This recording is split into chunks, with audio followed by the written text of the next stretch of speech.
আমার মনে হয় শুধুমাত্র আমার না, প্রত্যেকটা বাঙালিরই পুজোর ভোগের খিচুড়ির প্রতি আলাদাই ইমোশন কাজ করে। বাড়িতে কোনো পুজো হলে মা যখনই এই ভোগের খিচুড়িটা বানাতো, আমরা সবাই এই ভোগের খিচুড়ি খাওয়ার জন্য কিন্তু মুখিয়ে থাকতাম। আজ মায়ের পদ্ধতিতে আমি আপনাদেরকে ভোগের খিচুড়ি বানিয়ে দেখাবো। তো প্রথমেই কড়াইয়ে ঘি গরম করে তাতে কাজু এবং কিশমিশগুলো ভেজে নিয়েছি। এবারে কড়াইয়ে আরেকটু পরিমাণ ঘি দিয়ে তাতে তেজপাতা, গরম মশলা এবং জিরে ফোড়নে দিয়ে দেব।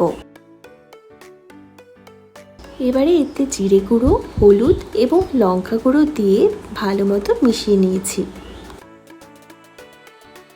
1 কাপের মতো মুগ ডাল আমি আগে থেকেই ধুয়ে রেখেছি, সেই ডালটা এর মধ্যে দিয়ে দিচ্ছি।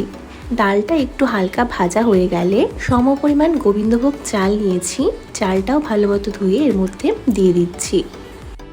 চাল এবং ডালটা একটু ভেজে নিয়ে তাতে পরিমাণ মতো নুন দিয়ে কয়েকটা কাঁচা লঙ্কা চিড়ে এর মধ্যে দিয়ে দিয়েছি।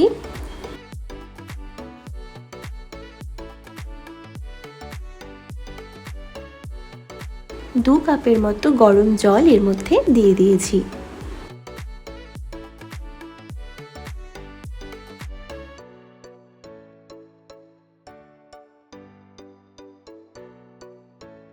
জল শুকিয়ে এলে কাজু কিশমিশগুলো এর উপরে দিয়ে দেব। এবারে পরিমাণ মতো চিনি দিয়ে বেশ খানিকক্ষণ নাড়িয়ে চাড়িয়ে নেব। শেষ পর্যায়ে সামান্য পরিমাণ ঘি ছড়িয়ে দিলেই কিন্তু আমার মায়ের পদ্ধতিতে ভোগের খিচুড়ি একদম রেডি। তো এই ছিল আজকের রেসিপি। দেখা হচ্ছে অন্য কোনো একটি রেসিপি নিয়ে। ততক্ষণ অবধি ভালো থাকবেন, সুস্থ থাকবেন। তো আমার এই রেসিপিটি যদি আপনাদের ভালো লেগে থাকে, প্লিজ লাইক কমেন্ট করবেন এবং আমার চ্যানেলটি সাবস্ক্রাইব করতে ভুলবেন না। Thank you.